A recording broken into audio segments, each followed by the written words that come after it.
네, 반갑습니다. 안녕하세요. 첫 방송 후에 저희가 정비를 하는데 시간이 좀 오래 걸려가지고 현재 이 시간에 유튜브 업계에서 사실 이 시간이 굉장히 쉽지 않은 시간임에도 불구하고 제작진들이 굉장히 용감하게 박영식과 기슈자와 또 그 게스트의 시간에 맞는 시간은 이 시간밖에 없다 하여 저희가 이제 무리하고 무모한 도전이 아니라 뭐랄까요, 굉장한 대담한 도전을 또 지금 맞습니다. 하고 있습니다. 오후 3시에 여러분들과 함께 라이브로 함께하는 시사 토크쇼 이슈 1번지, 복잡한 이슈들 간의 맥락을 짚어드리는 시간이기 때문에 복잡한 이슈를 진짜 쉽게 좀 풀어드릴 수 있는 전문가분들에게 여러분들에게 또 정보를 또 드리는 그런 방송이 되겠습니다. 진행을 맡은 박영식이고요. 자, 안녕하세요. 기추자입니다. 아니, 지금 제작진 여러분들 이거 괜찮습니까? 이 라이브 괜찮습니까? 네. 저 자신만만한 표정. 아, 역시. 아니, 걱정이 많은 표정이에요. 우리 젠지 PD님 다르십니다. 그러니까요. 예. 자, 우리 기추자님과 오늘 라이브로 하는 만큼 더 신나고 활기차게 방송해보도록 하고, 이제 추석이 다가오기 때문에 추석 밥상머리에서 하는 얘기는 거의 다 요즘 돈벌이는 괜찮냐, 요즘 네가 산 부동산은 괜찮냐, 요즘 주식이 많이 올랐대, 어떤 거 샀냐, 어떤 거 팔았냐, 왜 지금 팔았냐, 더 갖고 있지, 뭐 이제 이런 식의 얘기를 많이 하시죠. 당연히 경제 얘기들을 많이 할 겁니다. 그래서 이슈 1번지 오늘 시간에는 주식과 부동산 어떻게 해야 될지, 자산 관리에 대해서 저희가 이야기를 좀 해보려고 합니다. 이 명절에 또 우리 가족들 용돈 챙겨드리려면은 지금부터라도 늦지 않았다, 지금 바로 투자해야 된다 라고 생각하시는 분들이 혹시 있을지 몰라서 거기에 도움되는 방송이 될지 모르겠어요. 자, 오늘 방송에서 많이 얻어갈 수 있도록 기슈자님과 제가 노력을 하도록 하겠습니다. 자, 2화 잠깐 스쳐 지나갔습니다만 전체 샷에 잠깐 스쳐 지나가신 분이시죠? 굉장히 요즘 뭐 몸이 10개라도 모자라신 분입니다. 네, 우리 광수대 복덕방에 이광수 대표님 모셨습니다. 안녕하세요. 안녕하세요. 예, 참. 반갑습니다. 요즘 너무 바쁘시죠? 예, 그렇습니다. 근데 제가 알기로는 방송을 실제 줄이고 계실 정도로 바쁘신 걸로 알고 있어요.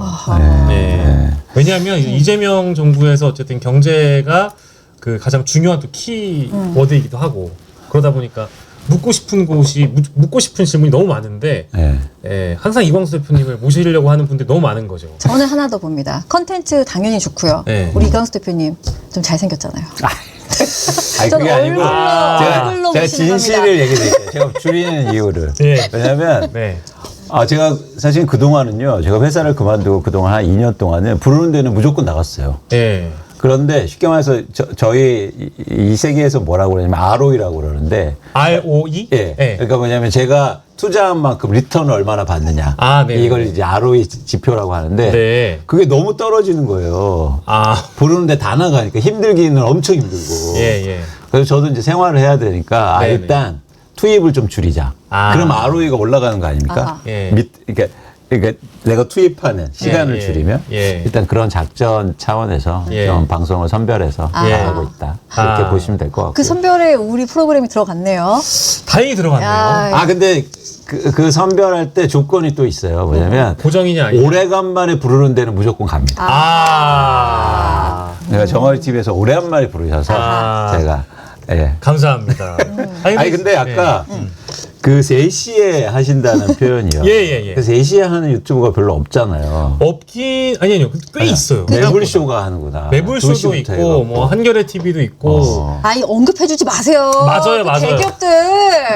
저희 이제 아직은 저희가 골목상권 규모의 구독자는 절대 아닌데, 이 시간에 해당 프로그램에 안착하려면은 좀 노력을 더 해야죠. 쉽지 않네요. 하여튼 화이팅 하겠습니다. 화이팅 하십시오. 예, 좋습니다. 이제 오늘 본격적인 주제로 좀 나아가 보도록 하겠습니다. 오늘도 사실은 아까 첫 시작이 3,950으로 시작을 하는 것 같더라고요. 3,490이었구나. 죄송합니다. 3,490으로 시작을 하는 것 같더라고요. 그래서 그 코스피 코스닥의 흐름이라는 게 최근 들어서 나쁘지는 않은 것 같은데, 이런 흐름이 이제 계속 될 것인가, 이제 이런 질문들 하시는 분들이 많죠. 최근에. 많죠. 예, 근데 실제 어떻게 보시는지 되게 궁금해요.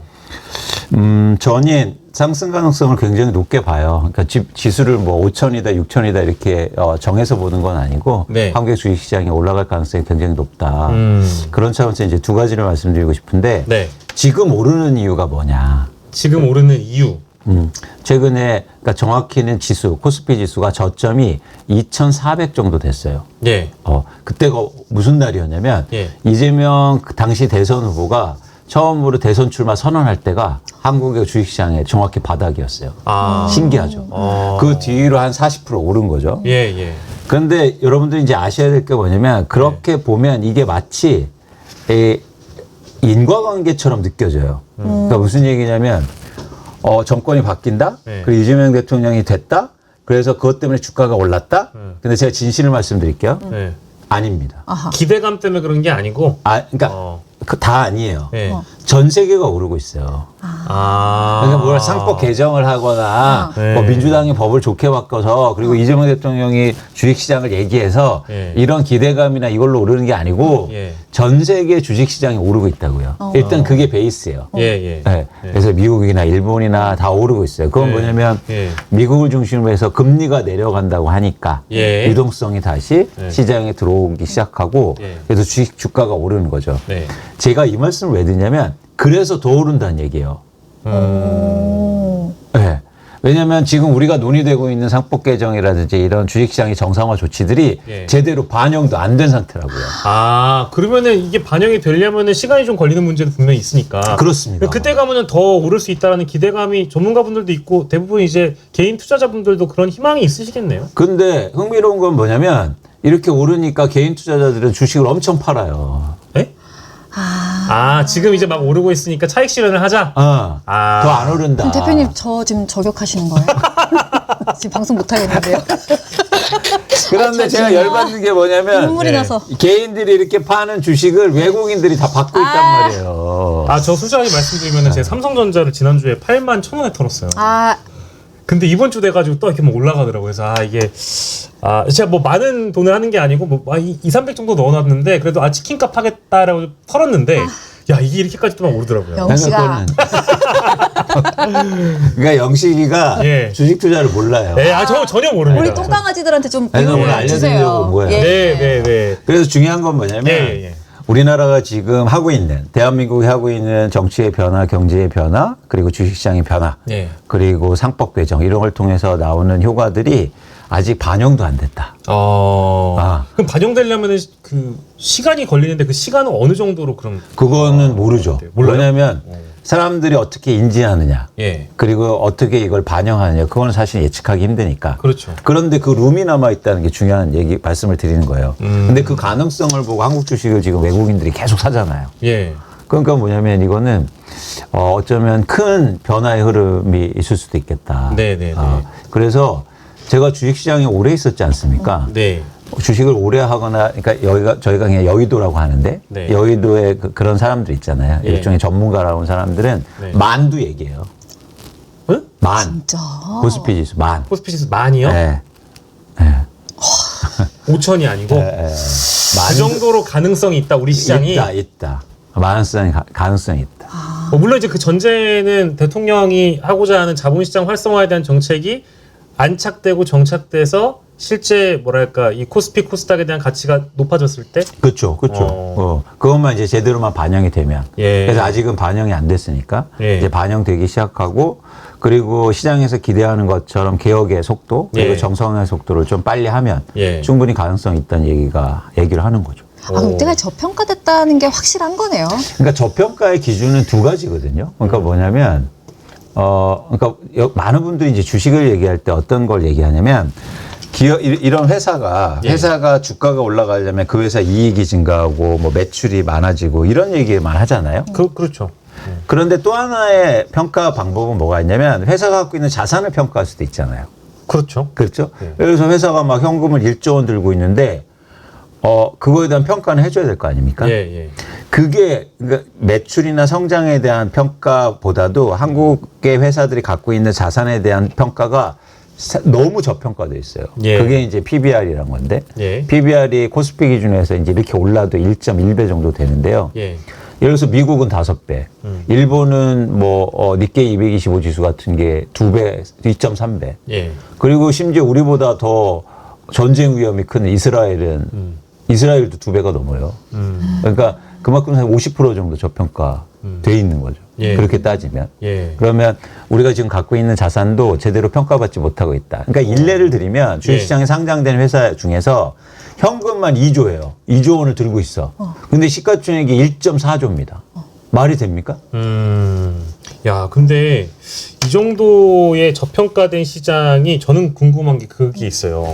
한국 시장 저평가 얘기는 사실 많은 분들이 그동안 해오셨던 바 있는데 이 정도로 저평가된 시장이 한국만 있나요? 혹시 다른 전 세계로 보면은 이런 류의 국가들도 일부 있어요?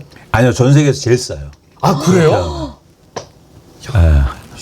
주식시장이 이렇게 잘 이렇게 운영되는 나라 중에서는 대한민국이 가장 쌉니다. 거의 비슷한 나라도 찾기 어려울 정도로 없습니다, 지금 없습니다. 대한민국이 기회의 땅이 된 거예요. 해외 자산. 아니 근데 원래 쌌어요. 그래서 사람들이 관심이 없었던 거예요. 아, 그러니까 그렇죠. 왜냐면 아까 말씀드린 것처럼 예. 저평가를 논할 이유가 없는 거예요. 네. 원래 쌌으니까 니네 원래 싼 거야. 그러니까 네. 한번 생각해 보세요. 원래 낮았던 가격인데 그걸 저평가됐다고 얘기하면 안 되는 거죠. 그런데 이제는 이런 상황 속에서 비교해 보니까 상대적으로 낮은 상황인데 이런 상황 속에서 뭔가 변화가 일어나니까 예. 관심이 가는 거죠. 야. 살만한 거 많은 아울렛이네요 지금. 그렇죠. 외국인들이 쫙 오고 있네요. 근데 이게 투자에 대한 개념을 잘 하실 필요가 있어요. 투자는 주식 투자나 뭐 그게 부동산이건 뭐건 예. 중요한 건 가격을 싸게 사는 게 중요한 게 아니에요. 그렇지 않습니까? 가격이 오를 걸 사야죠. 그래서 한국 주식에 그동안 관심이 없었어요. 아무리 싸도 예. 오르지 않을 것 같으니까 아무도 안 사는 거예요. 예. 그런데 이제 오를 것 같으니까 사는 거죠. 그래서 이거는 주식 투자할 때도 비슷한데, 예. 그러니까 이런 재화는 싸게 팔면 사야죠. 그죠? 예. 근데 주식은 싸게 판다고 사는 게 아닙니다. 오를 때 사는 거죠. 그렇죠. 오를 가치가 있는 것 같아 투자. 근데 사람들은 주식 투자를 이 일반 재화를 사는 것처럼 해요. 그래서 쉽게 말해서 주가가 빠질 때 사요. 예. 그리고 오를 때 팔아요. 예. 반대가 돼야 되는데. 지금 다 들으면서 이거 내 얘기인데 저격. 들으면서 내 얘기인데 하시는 분들 많을 것 같아요. 그러면 좀 이제 질문을 좀 좁혀보기 위해서 지금 이제 이 K 주식의 장에 들어서는 분들이 계시거든요. 뭐 이제 어떤 분들은 뭐 주린이다 이런 표현들도 하더라고요. 근데 이제 이분들이 가장 조심해야 될 게 있다면, 그러니까 이제 우리 주식 시장에 접근할 때 조심해야 될 거, 유념해야 될 거는 일단 뭐가 있을까요? 지금 마냥 기회의 땅이라고만 얘기를 했는데 내가 잘못 종목을 선택하면 어쨌든 망하는 길이기도 하잖아요. 그렇죠, 그렇죠. 예, 그러니까 주식 투자를 할 때 지금 이런 시기에 제일 신중해야 될 것 어떤 포인트를 좀 말씀해주고 싶으세요? 그걸 지금 다 얘기. 왜 말씀을 드리냐면 그만큼 사실은 주식 투자는 어렵기도 합니다. 뭐 그렇죠. 그래서 제가 여기서 다 말씀드리고 뭐 네. 그거를 딱 힘들지만 네. 어쨌든 중요한 건 뭐냐면 이게 공부가 아니에요. 투자는 이거는 마치 체육을 배우는 거예요. 그러니까 체육을 기술자님 배우시는데 운동을 배우시는데 책으로 배워요? 직접 해보면서 하면서 궁금한 게 있으면 찾아보고 유튜브 보고 이런 거죠. 그렇죠? 네. 투자가 이거예요. 그래서 투자에선 공부가 필요한 게 아니고 학습이 필요하고 그리고 실행하면서 익히는 게 중요합니다. 네. 그래서 하기도 전에 겁먹으면 안 된다는 걸 꼭 말씀드리고 싶어요. 일단 몸풀기부터 해야 된다. 일단 해야 된다. 네네네. 아니 축구를 하는데 축구 책 보고 예. 축구장에 가는 게 아니잖아요. 예. 축구를 공 패스하면서 처음에서 배우고 조금씩. 예. 그다음에 궁금한 거 있으면 유튜브도 보고 예. 이런 거 아닙니까? 예. 근데 우리나라 그러니까 많은 주식 투자 초보분들이 어떤 생각을 갖고 있냐면 저한테 예. 엄청 많은 질문이 뭐 먼저 공부해야 돼요? 예. 어떤 책을 읽어야 돼요? 예. 이건 뭐냐면 자꾸 수능을 보려고 그래. 아니잖아요. 이광수 유튜브를 보세요. 저 유튜브 안 합니다. 그러니까 저 이광수 대표님이 나오는 유튜브를 봐라. 네. 그러니까 근데 그 유튜브를 봐도 학습이 안 돼요. 왜 본인이 경험이 없으면. 맞는 얘기야. 그래서 일단 just do it이에요. Just do it. 네, 일단 하시고. 근데 중요한 게 조건이 있어요. 아까 네. 이제 어떤 게 주의해야 되느냐. 예. 할 때 너무 무리하면 안 되는 거죠. 저희가 축구 못하는데 처음부터 엄청 뛰고 네. 경기 나오고 이러면 안 되지 않습니까? 예. 조금씩 볼 패스 해보고 네네. 아빠하고 연습해보고 그렇죠. 친구하고 요런 과정 네. 요런 과정이 이제 필요하다라는 겁니다. 선생님 그럼 질문 있습니다. 선생님이라고 자유롭게 선생님 보셨어요. 질문 있어요. 체육에 비유하셨으니까 체육이라는 거는 몸으로 해보는 건 맞는데요. 본디 잘하는 사람 좀만 해도 공 바로 튀기는 애가 있고 어떤 애들 공만 보면 무서운 애들 있잖아요. 그럼 이게 확실히 잘하는 사람은 투자의 감각이 타고난 사람이 있는 건가요? 있죠. 있죠. 있을 수 있죠. 그래서 개인차가 당연히 있을 수 있는데 개인차는 극복할 수 있어요. 시간에 따라서. 그래서 체육은 뭐냐면 뭐 축구 선수는 저희가 아무리 열심히 해도 손흥민 선수는 되지 못하지 않습니까? 주식 투자도 마찬가지예요. 그 정도는 못하죠. 그래도 이제 노력을 하면 어느 정도 수준에 올라올 수 있다. 조기 축구에서 약간 잘 뛰는 그렇습니다. 사람이 될 수 있군요. 그럼요. 충분히 가능하죠. 그럼 하나 더. 겁먹으면 안 된다 그러셨는데 그 겁이라는 건 결국 여유 자금이 있는 사람이 겁이 없는 거거든요. 이거 없어도 살아가 돼야 되는데 그러면 주식을 시작하려면 아무래도 여유 자금에 조금이라도 있어야 되는 상황이겠네요. 그러면 좋은데 사실은 아무리 돈이 많아도 돈을 나 잃어도 좋아 이런 사람은 없어요. 네, 돈이 있는 사람이 더해요. 그런가요? 없어 봐가지고 나 몰랐어. 그래서 중요한 건 저는 용기라고 생각합니다. 그리고 제가 볼 때 가장 좋은 방법은 투자를 처음 시작했을 때 소비를 조금 절약하면서 그래서 과잉 소비라든지 아니면 과시 소비 이런 소비를 좀 줄이면서 거기에서 이제 돈을 좀 아껴서 투자를 조금씩 시작해 보는 게 가장 좋은 방법이죠. 근데 잘 생각해 보면 소득과 다르게 저희가 과소비하고 과잉 소비하는 게 되게 많아요. 그러니까 이게 또 재밌는 게 뭐냐면 그걸 아껴서 투자했는데 막 돈이 조금씩 불어나잖아요. 몇만 원이라도 늘리잖아요. 그러면 더 소비가 합리적으로 바뀌어요. 선순환이 일어나는 거죠. 그래서 이런 거 사 먹을 때도 이거 삼성전자 주식 한 주 살 수 있을 것 같은데 이런 생각이 나기 시작하면 선순환이 일어나요. 제가 다 애플 제품을 사기 때문에 이럴 거면 내가 애플 주식을 사자 해서 애플 주식을 샀거든요. 그런 거 어떤가요? 그런 거 좋아요. 괜찮나요? 그런 거 좋아요. 좋습니다. 그러니까 어쨌든 그렇게 하면서 이런 말도 듣고 책도 읽고 이래야 발전이 있다. 근데 너무 처음부터 겁을 먹고 막 책 엄청나게 보고 유튜버 많이 보고 이런 건 그게 도움이 안 될 수 있다는 거죠. 이건 그 수학 시험이 아니기 때문에. 그렇죠. 이제 학습하거나 공부하거나 한 다음에 도전하는 것보다는 이렇게 뭐 병행한다고 이해하면 제일 좋을 것 같아요. 그러니까 이제 일단 도전을 해보고 뭐 모의 투자라는 것도 많이 하기도 하고 뭐 사실은 직접 본인이 소액이라도 한번 투자라는 개념을 이해하기 시작하면서 뭐 학습할 컨텐츠들을 좀 이렇게 다시 채워간다든지 하면 좋을 것 같다는 생각도 들고 그 신문이나 이런 데 보면 최근에 이제 대통령께서 강조하셨던 뭐 AI라든지 재생에너지라든지 한미 간의 이제 관세 협상에 이제 부각이 되고 있는 조선업이라든지 이런 것들이 이제 당연히 경제신문이나 신문에 많이 오르고 내리잖아요. 그러면 이거는 대통령이 언급한 어떤 분야고 이런 걸 또 성장시킨다고 하니까 그러면 나는 우리 코스피 코스닥에서 이거 AI 이거 조선사고 기다려보자 뭘 사지 이런 것만 대통령이 언급한 것만 사면 혹시 나중에 오를까?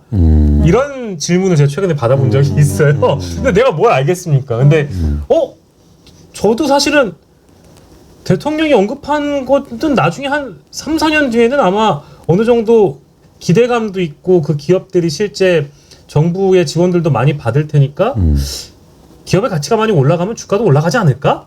이런 생각 해봤거든요. 그건 어떻습니까? 그러니까 그럴 수 있죠. 수 있죠. 그런데 이제는 주식을 처음 하시는 분들은 이제 개별 종목 투자가 좀 어려울 수 있거든요. 그렇죠. 그러니까 변동성이 크기 때문에. 그러면 좀 안전한 방법으로? 그렇죠. 그래서 저는 처음에 시작하실 때는 지수를 사는 게 좋겠다. 지수를 산다? 네. 그래서 지수를 투자할 수 있는 방법이 있거든요. ETF로 통해서. 그래서 한국의 주식시장의 전체가 올라가는 걸 좀 기대하면서 그리고 그래서 ETF를 계속 꾸준하게 투자하는 방법이 지금은 제일 좋지 않을까? 처음 하시는 분들이. 근데 이제는 조금 주식을 좀 해봤고 개별 종목에 대해서도 좀 아시는 분들은 그런데 투자하셔도 되죠. 근데 어떤 분야가 뭐 좋다 이렇게 개인적인 결정을 했을 때 일단 그 주식을 샀잖아요.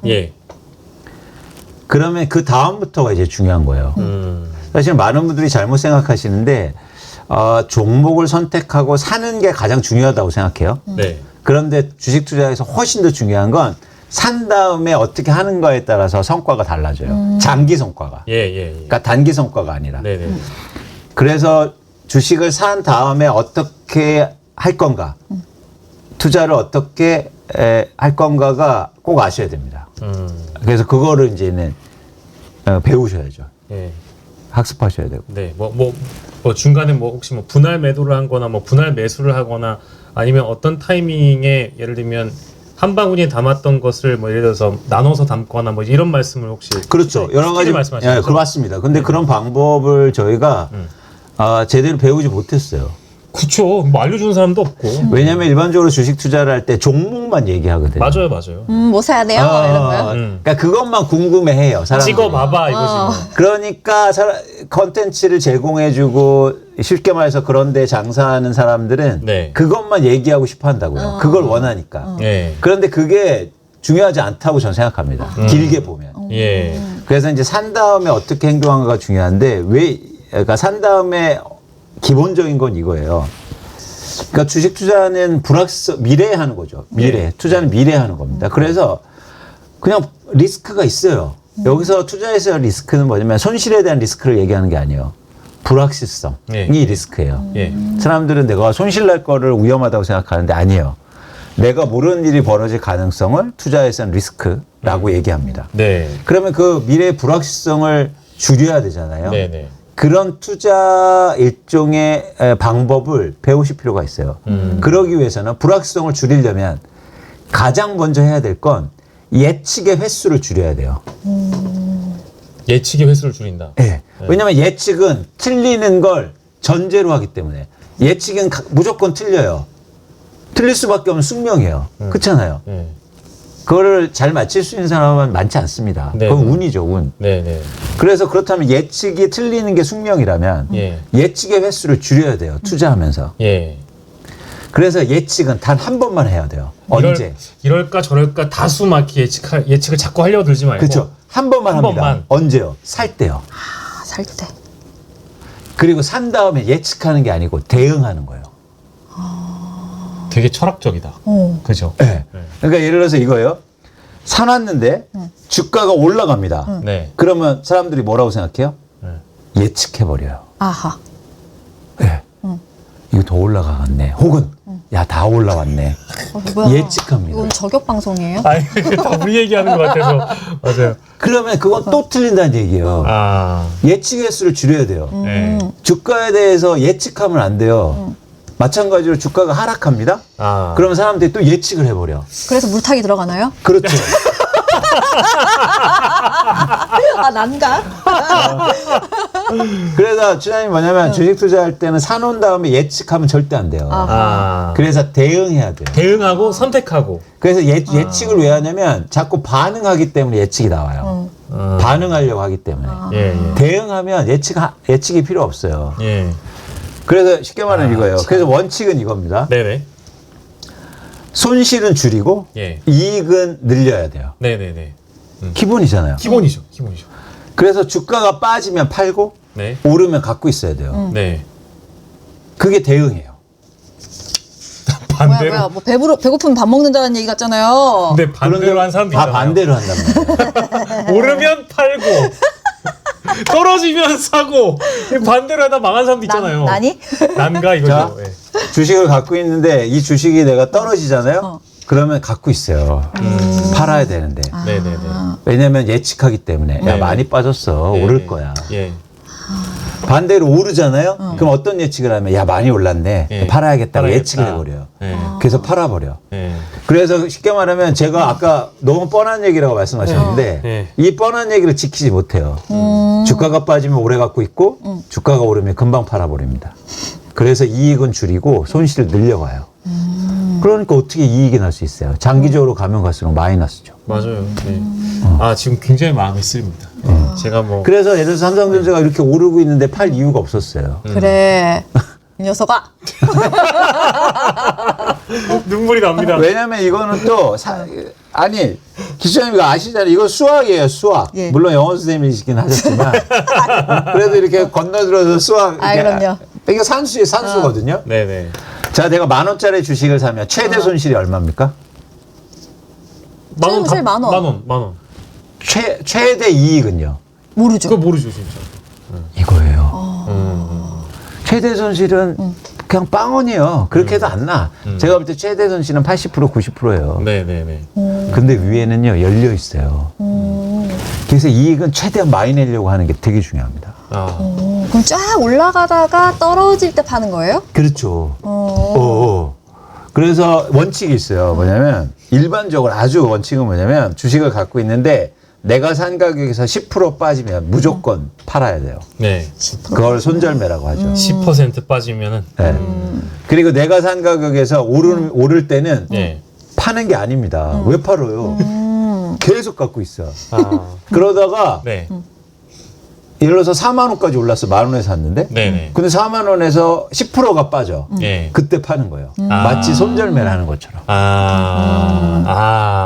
그러니까 삼성전자를 갖고 있어요. 네네. 얼마에 사셨어요? 저 그때 그래도 7만 6천이었나? 그렇죠. 네. 7만 6천 원에서 이제 8만 2천 원 조금 올랐어. 네네네. 그러면 오르는데 왜 팔아요? 근데 이거 갖고 있어 9만 원이 됐네? 왜 팔아? 안 팔아. 10만 원에 갔어. 네, 갈 팔고 수 싶지만 안 팔아. 근데 10만 원 갔는데 9만 원으로 다시 내려올 때. 그럼 9만 원에 팔았어요. 근데 8만 2천 원에 판 거하고 엄청 격차가 커지죠. 마음이 아파요.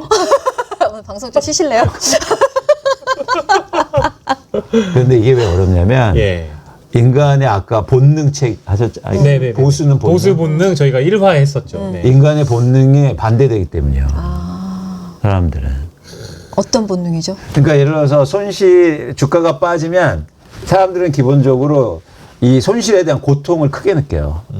그래서 손실을 회피하려고 그래요. 그래서 이거를 빨리 뭐냐면 현실화 시키지 않으려고 그래. 기대감을 가져. 네네네. 그래서 언젠가 모르겠지. 나 이거 팔면은 바로 마이너스가 되는 거잖아요. 계속 갖고 있는 거예요. 네네네. 이러는 거죠. 정말 진짜 오늘 들으면서 이 방송이 또 이제 많은 분들에게 전해지면은 다 내 얘기를 하고 있구나라는 생각을 하실 것 아마 같아서 댓글창이 눈물로 가득 찰 예, 겁니다. 지금 여러분들 그 반성과 성찰의 시간을 맞이하고 계신 겁니다. 가슴에 손을 얹고 나의 그 주식 투자는 어땠는지를 한번 되돌아보시길 바랍니다. 기추자 씨. 예, 되돌아보시길 아멘. 네, 바라면서. 알겠습니다. 그러니까 최근에도 한국 주식이 오르니까 네. 개인들이 계속 팔고 있거든요. 네. 전형적인 현상이죠. 많이 빠지고 있더라고요. 그러니까 이제 그 이번 지난주부터 이번 주까지 보면은 대부분 외국인들이 매수를 하는데 그렇죠. 개인들은 다 팔고 차익 실현을 하고 있더라고요. 그렇죠. 심지어 이제 그런 상품도 있거든요. 주식시장이 하락하면 막 3-4배 먹는 거예요. 이익을 내는 거. 뭐 인버스 막 전문용 3배짜리 막 예, 이런 예. 거. 이런 걸 막 사세요. 그럼 다들 약간 좀 오르다 말 거라고 생각을 하나 보다. 그죠?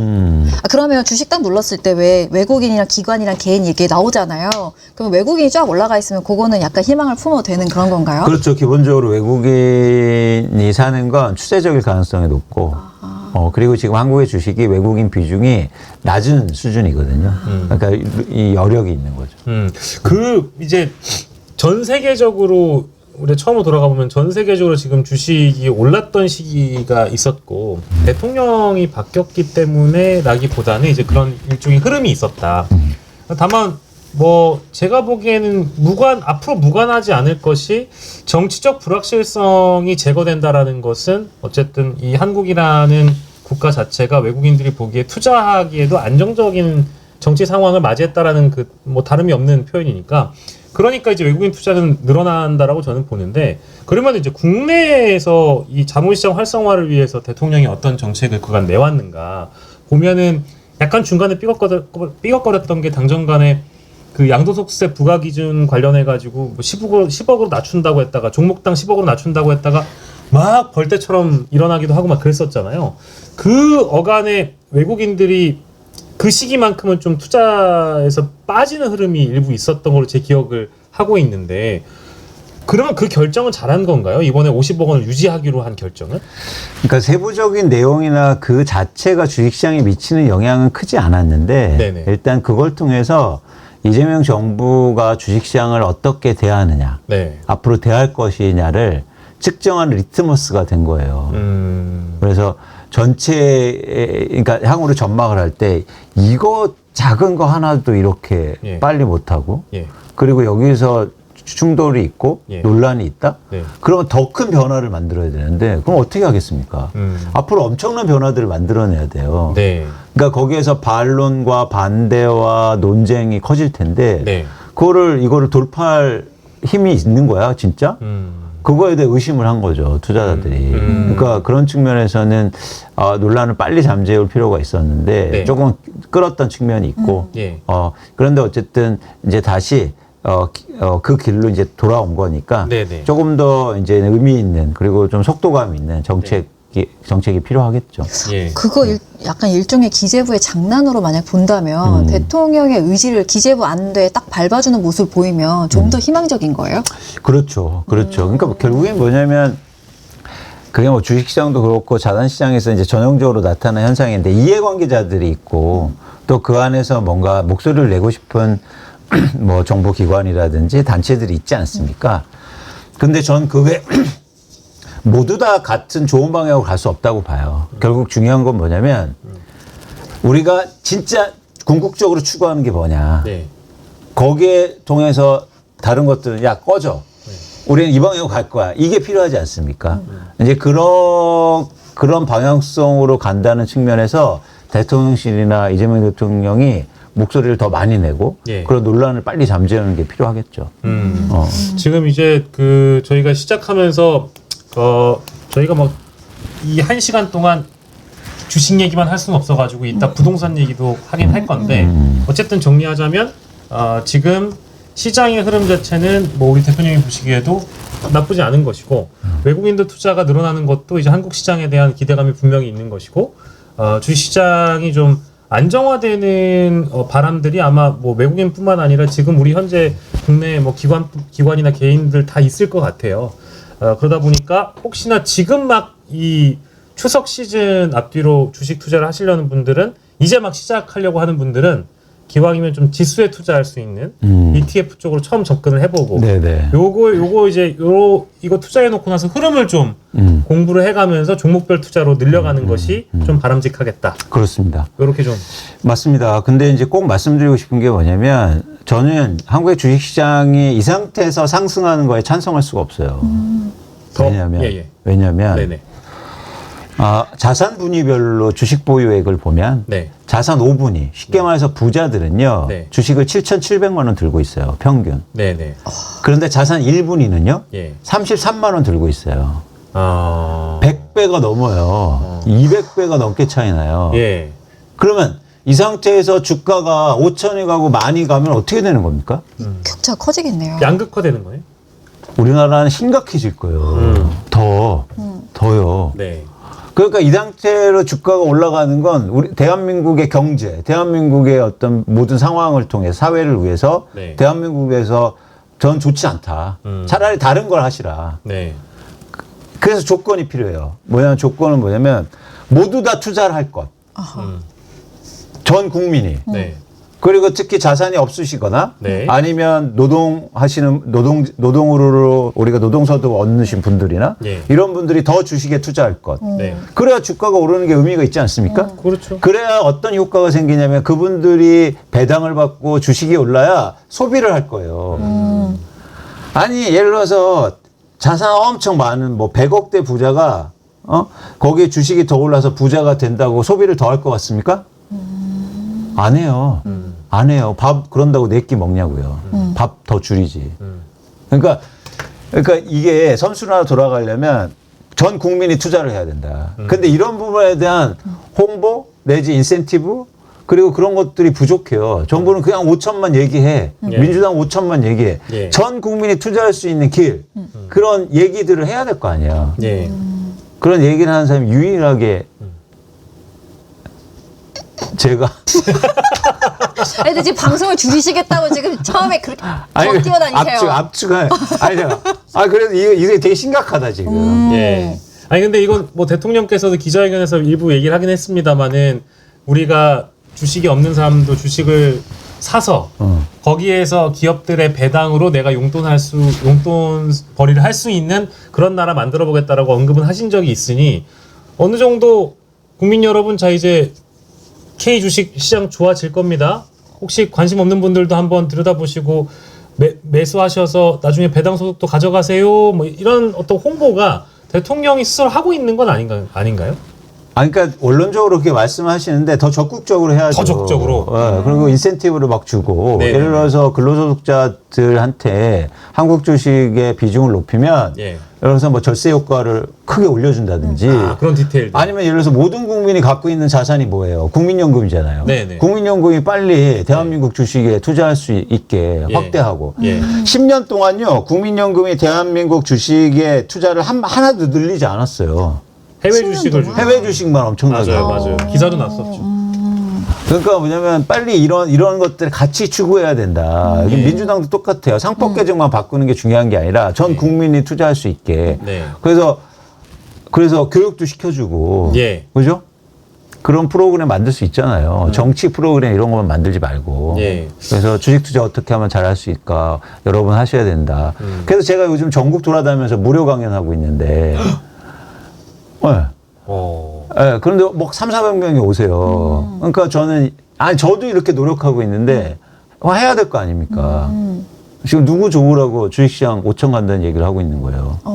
우리 국민들 다 좋아야 되는데. 그렇죠. 가진 사람만 좋은 상황이 또 됐어요. 가진 사람은 도와주지 않아도 돼. 그렇잖아요. 잘 살 건데 뭐. 야. 근데 그건 진짜 중요한 말씀인 것 같아요. 그래서 제가 계속 요청하는 게 있어요. 빨리 주식 관련된 경제 교육 시켜라. 전 국민 대상. 그리고 거기에 대한 인센티브 늘려라. 국민연금 투자 확대해라. 국내 주식. 이런 것들 해야죠.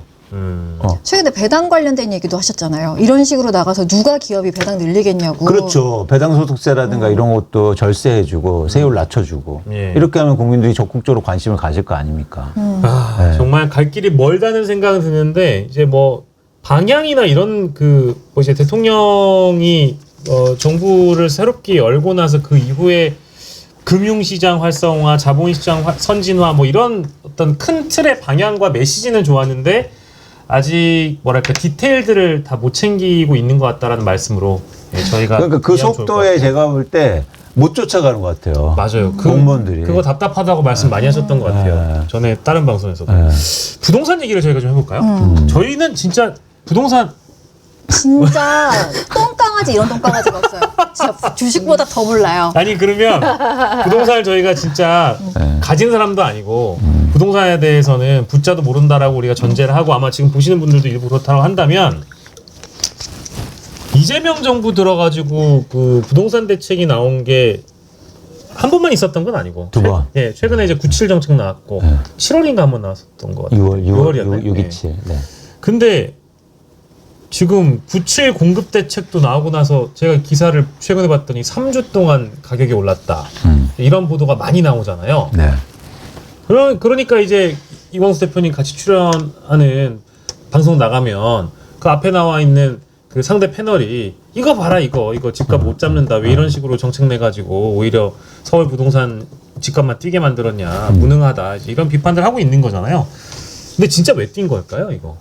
공급을 한다라고 하는데 이게 집값이 들썩이는 거면 아직 그 뭐랄까 우리가 세력이라고 표현해야 되나요? 투기 세력들이 미동조차 없는 거 아닌가요? 그러니까 그러니까 전제해야 될 게 두 가지가 있습니다. 뭐냐 한국의 부동산 시장을 얘기할 때 특히 서울을 중심으로 해서 뭐 지방은 지금 굉장히 어려운 상황이고 서울을 중심으로 해서 전제해야 될 건 한국의 부동산이 투자화돼 있어요. 주식 시장처럼 돼 있다고요. 그러니까 이 주식 그걸 전제해야 되고 두 번째는 뭐냐면 2022년도에 집값이 굉장히 많이 빠지거든요. 그럴 때 윤석열 정부가 부동산 시장에 불을 질러놨어요. 그러니까 뭐 100조 원이 넘는 유동성을 시장에 유입시키고 그리고 각종 규제, 세금 다 낮춰주고 규제 풀어주고 그러니까 그게 산재에 있다고요. 그러니까 집값이 떨어지는데 그 집값을 올리기 위해서 그런 정책들을 하니까 집값이 이렇게 오르는 상황이에요. 그러면 이 집값을 안정시키기 위해서는 일단 윤석열 정부가 이렇게 풀어놓은 정책들을 다 걷어들여야 될 거 아닙니까? 그 속도가 너무 늦어요. 한꺼번에 쫙 걷어들일 수는 없었던 거예요, 그러면? 있죠. 근데 되게 재밌는 게 뭔지 아세요? 집값이 빠지면요. 한꺼번에 엄청 풀어줘.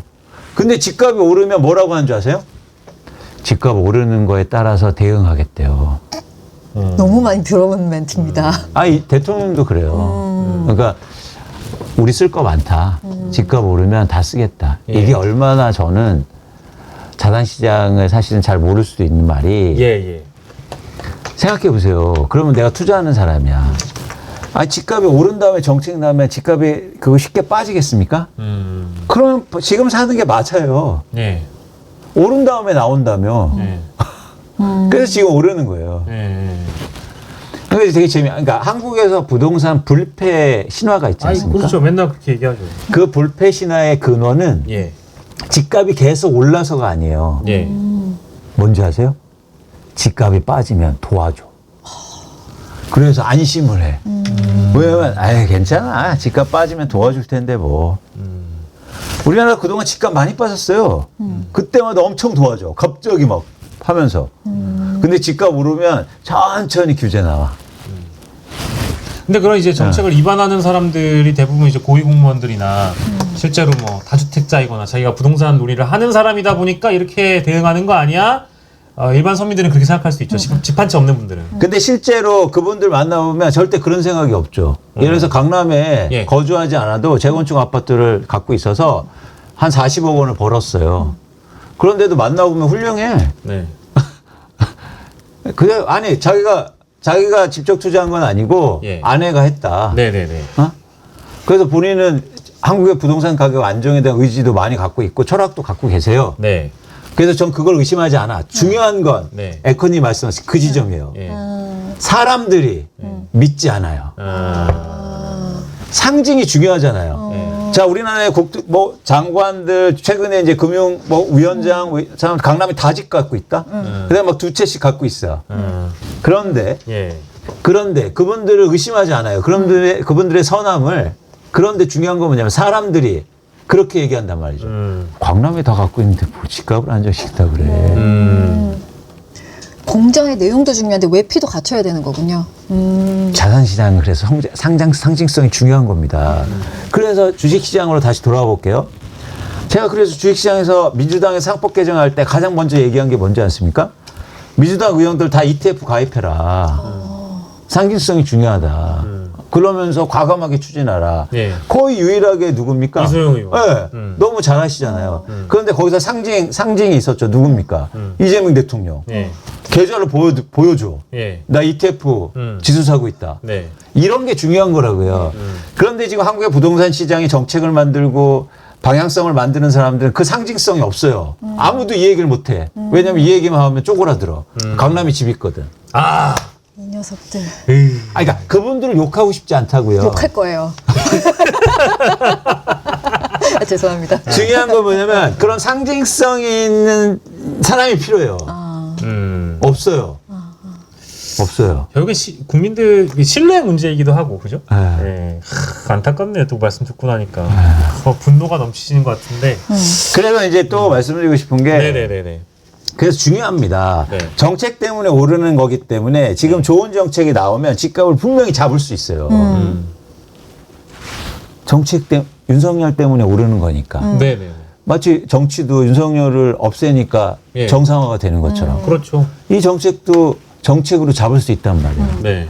그래서 속도감 있게 해야 되는데 계속 이 얘기만 하고 있다고. 또 그래서 6.27은 좋았어. 네네네. 근데 나오는 얘기들이 이제는 시장의 상황을 봐가면서 하겠다. 이건 말이 안 되는 거예요. 언론의 눈치를 보는 건가요? 왜 스타트가 좋았는데 머뭇대죠? 그 모르겠어요, 저는. 그래서 안타깝네. 그러니까 자꾸 의심하는 거예요, 사람들을. 진짜 집값을 잡을 수 있는 집값을 잡으려고 하는 의지를 갖고 있는 건가 물어보는 거죠. 실제로 제가 고위 당직자들 만나서 물어봤어요. 예. 이재명 정부의 부동산 정책은 뭐냐? 집값을 하락시키는 거냐, 상승시키는 거냐? 투기꾼을 없애는 거냐? 사실 둘 중에 하나거든요. 근데 말을 잘 못해요. 근데 저는 그게 좀 안타까워요. 그래서 어쨌든 계속 이 얘기를 해야 된다. 네네네. 그래야 바뀔 거 아닙니까? 그렇죠, 그렇죠. 예, 예. 네.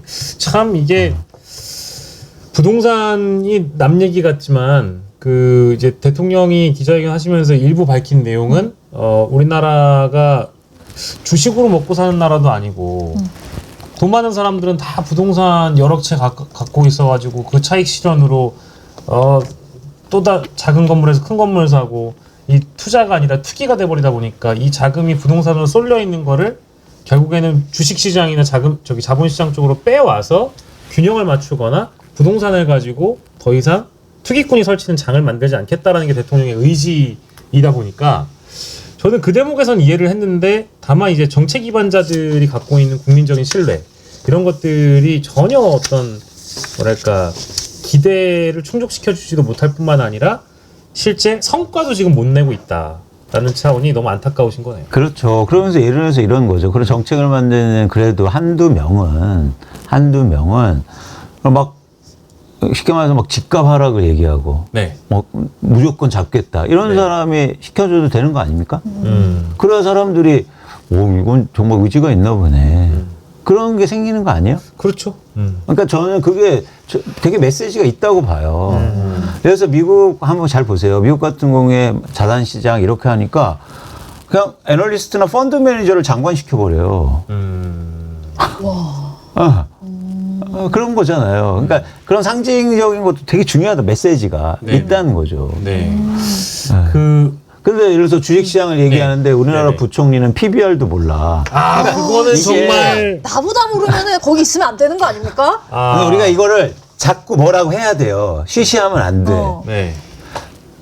그래야 이재명 대통령도 계속 말씀하시잖아요. 뭐냐. 출발이 중요한 게 끝이 중요하다. 그쵸. 끝이 잘 되려면 우리가 계속 이렇게 채찍질을 해줘야 돼요. 맞는 말씀이세요. 맞아요. 끝판이 중요한 거지. 처음에만 박수 받으면 뭐합니까? 잘한다 하면 끝판이 안 좋잖아요. 쉴 생각하지 마세요. 계속 강연 다녀주세요. 유광수 대표님. 그래서 저희 지금 댓글 남겨주시는 분들이 많이 계시는데 네. 그러면은 저희 처음 질문이 부동산 대책 2번 나왔고 최근에 나온 게 이제 공급을 늘리는 97 공급 대책인데 3주 동안 가격이 뛰었다라는 거 아니에요? 그럼 여기에 이제 대통령의 기자회견이 중간에 있었는데 그때 나왔던 것은 그때 대응을 하겠다라는 그렇죠. 말씀 하신 거를 그 대목을 말씀해 주신 거고 그럼 그때가 아니라 지금 바로 대응해야 된다? 아니면 10월이라도 당장 추석 이후에 또 다른 대책이 나와서 집값 안정에 대한 시그널 혹은 부동산 시장을 확실히 잡겠다는 시그널을 정부 차원에 줘야 된다라고 생각하시는 거예요? 그렇죠. 그럼 예를 들면 어떤 대책이 나와야 된다고 생각하시나요? 그래서 정책의 성격이 필요해요. 네. 뭐냐면 어떤 정책 내용도 사실 중요하지만 성격이 중요합니다. 예. 정책의 성격은 시장을 예를 들어서 내가 원하는 방향으로 이끌기 위해서는 두 가지의 속성이 필요해요. 첫 번째는 예상치 못한 정책이어야 돼요. 두 번째는 예상치 못한 시점이어야 돼요. 이 두 가지가 융합되잖아요. 그러면 시장을 움직일 수 있어요. 정책의 의도대로. 그래서 과거에 없던 새로운 정책이 나올 것. 그리고 예상치 못한 시점일 것. 근데 지금의 한국의 부동산 정책들은 다 이 두 가지가 안 됐어요. 과거에 있던 정책. 그리고 집값이 오르니까 다 나오겠네 하면 나와. 그러니까 안 먹혀요. 근데 그 말씀은 되게 맞는 말 같은데. 왜냐면 이제 실거주를 어느 정도 해야만 뭐 대출을 받게 해준다. 아니, 대출이 아니라 실제 그 자격을 준다라든지 뭐 이런 것들은 다 예상 가능한 범주였긴 맞습니다. 했어요. 맞습니다. 그거 맞아요. 그리고 공급도, 이거 첫 번째 대책으로 안 되면 공급 늘리면 되지 뭐. 이제 공급 늘리겠구만. 맞습니다. 이런 말씀이잖아요. 그래서 이번에 공급 정책 나오니까 시장의 반응이 뭐 다 아는 건데 야, 집 사. 이렇게 돼 버리는 거예요. 그러니까 뻔한 답지가 있단 말이죠. 그럼 뭐가 있죠? 엄청 많습니다. 그렇습니까? 그럼요. 그럼 몇 가지만 좀 풀어주고 가시면 안 될까요? 아니, 끝날 시간 되는데. 근데 몇 가지만, 예. 한 가지 말씀드릴게요. 네네. 그러니까 뭐냐면 저는 우리나라 대출이 공정하지 않다. 네. 그러니까 예를 들어서 집값이 오르면 대출 규제를 하지 않습니까? 이번에도 그런 거예요. 근데 대출 규제의 방향성은 뭐예요? 신규 대출자죠. 네네네.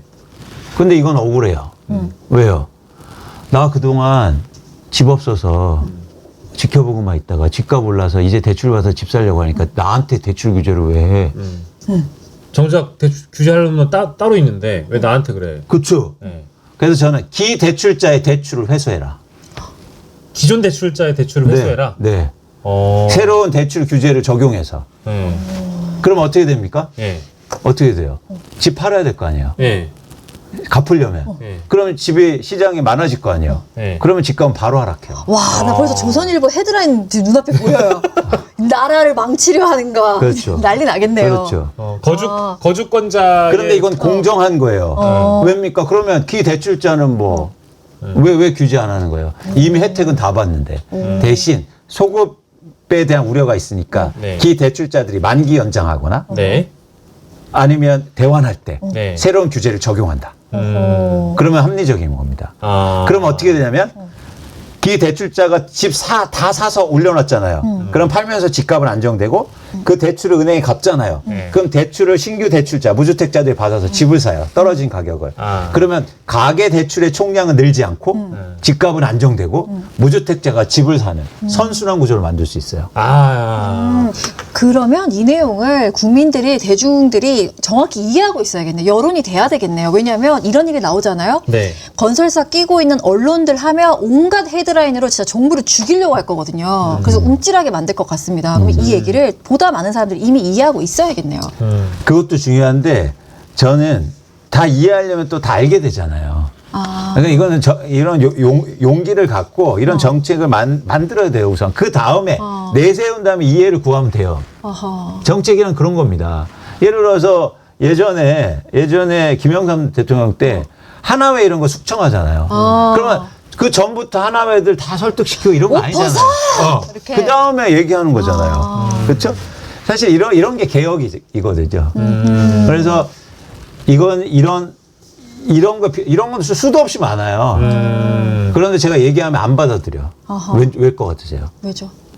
지지율? 기득권이 너무 높아요. 기존의 벽이. 네? 이런 주장하시는 분들은 아마 또 이제 언론에서 굉장히 급진적이라고 표현할 거예요. 아니 왜냐하면 뭐 지금 이제 어떤 분들은 나도 기대출자인데 대출이 이렇게 많이 남았는데라고 이제 크크크 웃음 이제 댓글 주신 세핑님도 계신데 아까 포인트는 그거죠. 신규 대출자들에 대한 어떤 존중 그리고 신규 대출자들에 대해서 페널티를 줄 게 아니라 기존 대출자들에게 일부 페널티를 줘가지고 물량이 바깥으로 나올 수 있게끔 만들어요. 그러니까 예를 들어서 이런 거죠. 다주택자들을 규제한다고 합니다. 네네. 그죠? 투자하고 투기로 갖고 있는 사람들. 네네. 근데 다 대출받아서 산 경우가 많단 말이죠. 근데 그 사람들이 예를 들어서 그러니까 직접 거주하시는 분들 말고 네네네. 그분들은 오래 거주하시는 실거주자 말고. 네, 그러면 예를 들어서 대출 갚으라고 그러면 어떻게 하고 물량이 나올 거 아니에요. 그렇죠. 어쩔 수 없이 네. 대출 갚으려고 그러면 그러면 그런 상황 속에서는 집값이 안정될 수 있다는 거죠. 왜냐하면 팔려는 사람 많고 예. 그러면은 집값이 어떻게 안 떨어지고 100입니까? 이런 게 굉장히 많단 말이에요. 할 게 많아요. 그런데 안 하고 있어요. 제가 볼 때 안 하는 거예요. 지방선거가 그것도 굉장히 큰 죄송한데 문제예요. 이걸 여기까지 가고 싶지 않았는데 왠지 그럴 수 있을 것 같아서. 그것도 가장 큰 문제예요. 네. 그래서 저는 정책을 만드는 사람들을 정치인을 시키면 안 돼요. 그렇잖아요. 그래서 자산이나 경제 정책을 만드는 사람들은 정치인을 시키면 안 돼요. 특히 부동산은. 근데 우리나라 국토부는 꼭 정치인들이 장관하지 않습니까? 아하. 너무 맞는 말이잖아. 예. 지금 근데 왜 그런지 아세요? 왜요? 국토부가 가장 이권을 많이 갖고 있잖아요. 현재 국토부 장관은 예 검색하면 보세요. 아니 그분을 뭐라고 하는 게 아니에요. 그렇죠. 이제 정치인이긴 한데 예, 뭐라고 하는 중요한 건 뭐냐면 네. 이번 예산도 보세요. 가장 많은 예산이 어딘 줄 아세요? 어딘데요? 국토부 예산이에요. 아이, 적. 그러니까 정치적으로 해석이 될 수밖에 없는 거야. 나 지금 두 손 모았어요. 어쨌든 할 수 있는 정책은 무궁무진한데 중요한 건 정책의 타이밍 그리고 그 내용도 예상 가능한 범주 안에 들어와 있지 않은 것. 이게 중요하다. 과거에 없던 예. 새로운. 예. 네. 진짜 이거는 부동산 개혁이 필요한 거네요. 개혁이라는 글자가 맞네요, 이거는. 아니 부동산 50년, 60년 동안 일해왔는데 네. 개혁하지 않으면 어떻게 변화를 일으킵니까? 그렇죠. 맞아. 상황 봐가면서 조금씩 하겠다? 그건 안 돼. 하겠다는 거예요. 그치. 안 하겠다는 거예요. 근데 오늘 저희가 다룬 이 두 가지의 영역이 증시나 부동산 양쪽 다 사실은 굉장히 고인물들이나 하면서 자산을 불렸던 방식이었잖아요. 그런데 제가 예. 사실은 잘못 얘기한 게 있어요. 뭐냐면 네. 정확히는 개혁은 아니에요. 혁신이요. 개혁은 리폼이거든요. 예. 그러니까 기존에 있는 폼을 다시 만들. 아니 그렇잖아요. 그러면 혁신은 영어로 뭐예요? Innovation? 네, 달라요. 그죠? 뭐냐면 기업에서는 기업 개혁이란 말 쓰지 않아요. 혁신이란 말 쓰죠. 맞네. 그래서 저는 우리나라 이 자산 시장에서는 개혁이 아니라 혁신을 도입해야 된다. 개혁하려고 하지 마라. 이 프레임이 아주 좋습니다. 마음에 혁신해라. 들어요. 그래서 기업가 정신으로 이노베이션을 일으켜야 된다. 네. 그래서 부동산 개혁이 아니라 부동산 혁신이고 주식시장 정상화 개혁이 아니라 주식시장, 예. 자산시장, 예. 그리고 한국의 이런 어떤 자본시장의 혁신이죠. 그래서 이 혁신을 만들 수 있느냐. 예. 저는 이재명 대통령이 할 수 있다. 그런데 그 밑에서 못 따라주고 있다고 생각해요. 거기에 또 뭐 복잡한 어른들의 사정이 뭐 있나요? 어른들이 아니라 이제 정치인들 사정이 개입되면 안 되는데 맞습니다. 안 되는데 이제 아까 그 답답함 또 말씀 주셨으니까 제가 네. 또 안 하겠고 지금 질문 주시는 분들 몇 분만 소개해드리고 네. 주식 관련해서는 부산이 대인님이 이태리처럼 수비적으로 해야 되나요? 닥치고 공격으로 주식 투자해야 되나요? 뭐 이런 꼭 답변은 안 해주셔도 돼요. 근데 네. 어쨌든 댓글 이런 게 있다라는 거고 사람 심리가 주식이 오르길 바라는데 예측을 금지하는 것은 어려운 일이다.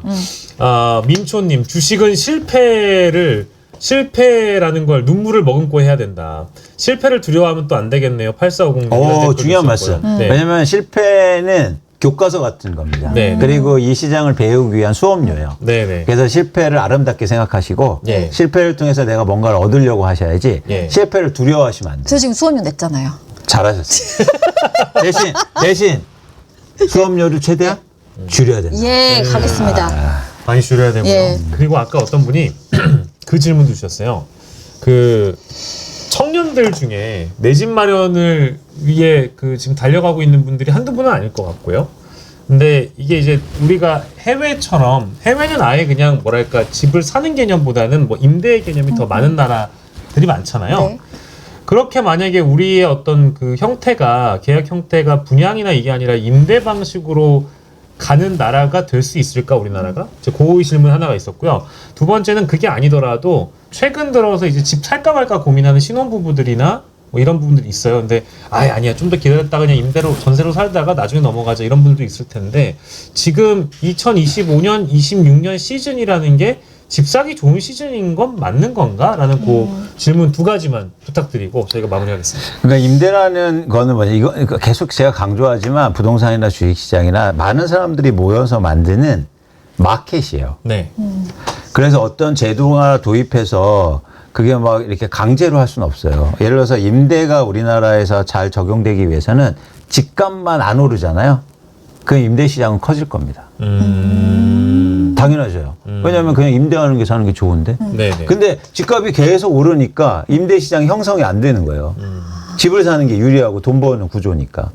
그런 차원에서 집값 안정이 가장 우선돼야 된다. 네. 그럼 자연스럽게 그런 임대 시장도 활성화된다는 거 네. 이제 말씀드리고요. 지구 안정화 필요하다는 것이고. 그렇죠. 그게 이제 가장 중요한 거고. 선결 조건이고. 그렇습니다. 네. 그다음에 이제는 무주택자 분들이 이제 어떻게 해야 되느냐. 지금 시점은 예. 그러니까 이게 물론 조건식이긴 하지만 네. 어쨌든 정책이 되게 중요한 상황이잖아요. 예. 그래서 정책이 그렇게 만들었기 때문에 좋은 정책이 나와주면 한국의 부동산 시장은 굉장히 빠르게 안정될 수 있습니다. 그런데 만약 그렇지 못하면요. 집값은 다시 올라가고 되게 불안할 거예요. 그래서 요 몇 달간이 앞으로 되게 중요할 것 같아요. 네. 그래서 요걸 이제 보실 필요가 있다. 지금 이제 9월인데 예. 9월, 10월, 11월, 12월, 내년 1월까지 5개월이 가장 중요해 보여요. 승패가 날 것 같아요. 네. 그래서 요 기간의 변화를 보면서 예. 여러분들이 아직은 지금 막 무리하게 하실 필요는 없고 네. 요 상황 속에서 좋은 정책이 나오는지 아니면 그냥 그대로 그냥 가는지 그걸 통해서 이제는 의사결정하셨으면 좋겠다. 예. 어차피 이게 우리가 뭐냐면 포기할 수도 있어야 돼요. 뭐냐면 이제는 그래 정부가 집값 안정시키고 나 무주택자인데 좋은 시기가 오겠지라는 기대를 아직까지 가지셔도 됩니다. 그런데 내년 1월까지도 없다? 네. 그러면 우린 포기한다. 저는 그렇게 생각해요. 예. 정말 내년 1월이 데드라인인가요? 예. I'm waiting for you. 그렇습니다. 오늘 진짜 제가 최근에 방송하면서 가장 시간 가는 줄 너무 모르고 재밌다. 들었던 얘기였고요. 아까 우리 방송의 한 절반 정도는 그냥 우리의 얘기를 했다. 그냥 그러니까 기초자랑 두들겨 박영식 맞는 얘기를 했다. 예. 했고 부동산 얘기는 제 생각과 거의 99.9% 동일한 좀 답답함을 해소해 주시는 사자으로 저는 표현하셨지만 99.99 받고 100으로 갑니다. 100으로 하나요? 100% 예, 동의합니다. 그래서 우리 김윤덕 장관님 실명으로 가시는 건가요? 아니 김윤덕은 맞지 않나? 예, 아무튼 파이팅! 파이팅! 1월 전까지 파이팅 파이팅! 해주셨으면 좋겠다. 이 말씀 드리면서 오늘 혹시 두 분께서 오늘 저희 이제 이슈 1번지 진행을 해봤는데 우리 이광수 대표님 앞으로 활동 계획 또 우리 기추자님 소감을 꼭 여쭤봐달라는 제작진의 주문이 있었습니다. 이광수 대표님의 너무 뻔하지 활동 계획. 않아요. 제작진 하니까 굉장히 많으신 걸로 혹시 아유, 오해하시는데 그럼요. 제작진에 한 분이세요? 아니죠. 뒷분에 많이 있어요, 계십니다. 예, 뒤에 앞으로의 많이 활동 계획 소감 아이, 듣겠습니다. 좋습니다. 네. 일단 제가 좀 급한 계획이 있죠. 왜냐하면 많은 분들을 주식시장을 이해하게 하고 네. 함께 가야 된다. 그래서 제가 뭐 주식 무료 강연도 많이 하고 있고요. 네. 그다음에 국회의원들 노시지 마시고 네. 지역구로 불러달라. 제가 무료 강연 해드리겠다. 그래서 그런 일도 하고 있어서 저는 그 힘을 믿어요. 뭐냐면 물론 이런 유튜브가 많이 보는 것도 중요하지만 이렇게 개별적으로 오프라인 강연이나 만나서 한 사람이 퍼뜨리는 그죠, 그죠. 네, 그래서 저는 오프라인에 대한 빈도 그리고 좀 이렇게 비중을 높이고 있거든요. 그래서 일단 주식과 관련된 그런 활동을 그래서 우리나라 많은 분들이 특히 일을 열심히 하시는 분들, 열심히 사시는 분들한테 주식을 많이 알려드리고 싶고 그래서 주식시장이 오를 때 다 같이 기뻐할 수 있는 그런 조건을 만드는 게 일단 되게 급한 계획이고요. 그리고 또 하나 이제는 제가 뭐 언론이라든지 이런 데 나와서 이제 부동산 얘기를 정책 얘기를 좀 많이 해볼까 합니다. 그러면 이제 희망을 갖는 게 좀 바꿀 수도 있으니까 그래서 정책을 또 바꿀 수도 있고 제안할 수도 있고 하니까 그렇게 해서 여러분들 많이 도와주시고 사실 이 두 가지는 한국의 향후로 10년, 20년 그리고 우리 아이들이 살아가야 될 대한민국을 결정하게 될 수도 있어요. 한국의 주식시장과 한국의 부동산 시장이. 그래서 저는 굉장히 중요하다고 보고 있고 저도 열심히 한번 해보겠습니다.